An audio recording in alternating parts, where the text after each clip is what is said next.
Hi everyone, welcome to my channel, Spirit to Dowsey. I'm Dowsey LeMay. I hope you guys are all doing okay. For anybody new, welcome to my channel. Thank you so much for stopping by and spending some time with me. I hope that these videos are helpful to you and that they're beneficial as you go along on your own specific healing and spiritual path. And for all you other beautiful souls out there that have been following me, liking, subscribing, commenting, I can't express how grateful I am for your love and support as I continue on my journey. I'm just so thankful that you guys are coming along. So today I want to talk about the current now moment where we're experiencing a bunch of uprising, unrest, social unrest regarding how a certain group of people are being treated by other certain groups of people. These social injustice, racial injustices that are occurring.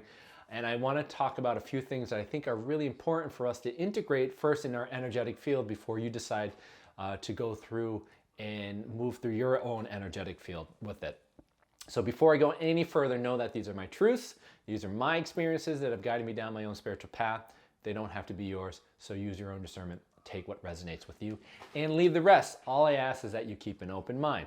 All right.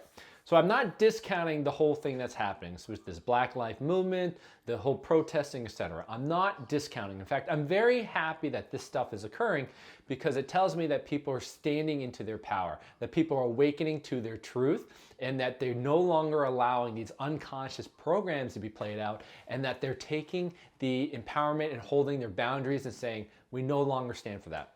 I think that's great. I just think there's a couple things that we need to be aware of as creators in terms of the energy, and maybe this will give you insight into your own way of handling it in your own reality.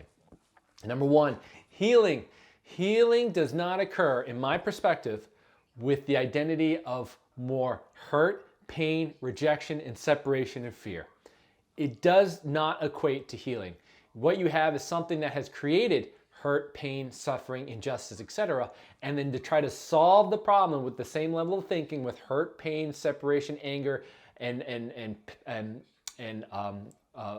vehement rejection for what has occurred and what is, does not equate to healing to me. The only way to heal is through ascending that, moving into unity, compassion, love, acceptance, etc. Right? Integrating the whole. So a metaphor, an example would be like, on the physical plane, on the physical dimension, what happens when you get a cut or a wound on your body, right? What do? You use disinfectant, you clean out the wound, right? You get all the dirty stuff that's in there, you clean it out, you dress the wound, maybe you put some antibacterial stuff around it, you dress the wound, you put a Band-Aid on it, and then you allow it to heal by being conscious and mindful of not bumping into it, being less active with it, allowing it to heal the way that it needs to heal. You don't heal it by rejecting the wound, by pouring more salt into it, by using it and pretending it's not there and moving around and causing the wound to open up more, right? You don't reject it and be angry at it and trying to carve it out of your body, right? That isn't healing. What happens when you do that with your wound? You aggravate it more, you cause it to have more pain, it becomes irritated, it becomes infected, it causes the wound to be open more, etc. The healing doesn't occur that way, right? The same would go for your traumas, energetically speaking. When you have a trauma, you need to do your shadow work, right? You can't continue to heal your traumas through continued rejection of the things that you've rejected in your life, right? You have to do the shadow work. You have to look at the pain. You have to look at the aspect to you that has been rejected by you. You have to look at the hurt and the suffering, and through that, you're bringing awareness, you're bringing attention, and you're bringing love to the aspects of you that you've rejected, and you're giving forgiveness, and you're integrating the energy with the whole. You're integrating the rejected aspects of you into the whole so that you can find balance and you can move into a space that is more aligned with peace, love, and happiness for you. Right? You're no longer projecting out patterns based on the unconscious hurt and pain. You're now projecting out patterns that are based on love and compassion for self. Because you hold on to it, you then are able to create with that energy, balancing out the energy and creating more out of that energy. Now let's expand that concept of healing, what I just talked about, into the collective. Right? What we are experiencing with this protest regarding the injustice, things are happening, and people going out with violent reaction and violent rejection and all this hurt and pain coming out. how is that going to solve or heal the issue at hand?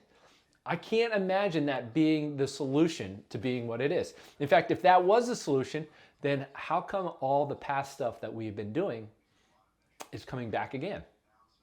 And ultimately repatterning, thinking of that we have always had racism dealt with and that these things have been dealt with, and yet boom, here we are in the new energetics because it's pushing out all the deep-seated traumatic unconscious programs that we're holding on to and being projected out into the collective. It requires us individually to heal ourselves first, to look at the unconscious programs that's being projected in a reality which we are receiving a catalyst, an emotional charge to, that is requiring us to say, this is something you're holding on to. Heal what you got going on first before you decide to unconsciously act in doing to correct the collective reflection of what you're holding on to. You can't collectively fix something when you are holding on to the identity, the presence, the energy, the action, the thoughts, and the belief that which created the same situation that you're trying to fix. It doesn't work. That energy doesn't match up, and you're just perpetuating the same thing that happens, right? Hurt people hurt other people. I think we all know that old saying, that old adage. Hurt people hurt other people. Why is that? Because they themselves are holding on to hurt, and they project out that energetic field because that's what they're patterning out in their life. Because they hurt and they want to feel better, they hurt other people to make themselves feel better. If you just took the time for those who are hurt to look at themselves first, to understand why they're hurting, what has caused them the pain, to integrate that energy, to offer themselves love and to heal themselves first, then they wouldn't need to go out and expand further from hurt. They'd go out and expand from love and compassion and unity. Unity of both of their hurt self and their other self, brought together as whole, and then they can move forward in balance. I bring that up because when you are moving into these particular spaces of times of unrest, on times of things that are being catalyzed through rejection and protest and etc., if the end goal of that thing that you're seeing, or I would say the experience that you're having and the momentum associated with that is to drive more separation, then I would say I would look at that with a very highly suspicious attitude. Anything that's driven in separation and fear is not going to offer healing. It's just not, right? I'm not discounting that Black lives and they should be honored and that they do matter, and that certain injustice has happened to them, but then we have this anger that we're showing against police and the violence associated with that and other groups of people. I'm not discounting that, but there are other groups of people who also have been mistreated, that had many different atrocities and injustices that has occurred to them, right? You're talking about indigenous people of South America and all sorts of different geographic locations. You're talking about different races, different genders, different etc., right? And so for us to hang our hat on this one thing when it has occurred to almost every single person out there seems to be very separating of an agenda driving us to fight against each other, to keep us small and separate and competing against each other and fighting against each other, because that's how we are easily manipulated via our unconscious programs, and we keep ourselves powerless, right? How many different ways are we going to distract ourselves and keep ourselves separate, keeping ourselves fighting against each other, whether it be race, religion, gender, wealth, sports teams, clothes, the way you look, the way the things that you have, materialism. I mean, how many different ways do we need to keep ourselves separate, keeping ourselves fearing one another and fighting against each other? And how has that caused us to feel healed, right? That level of thinking has not allowed any of us to feel healed, because if we were healed, then why are we keep seeing the same thing over and over and over and over and over again? Be highly suspicious as a creator when you are coming across something in your reality that triggers you emotionally, but the end goal of that seems to be pitting you against another group of people.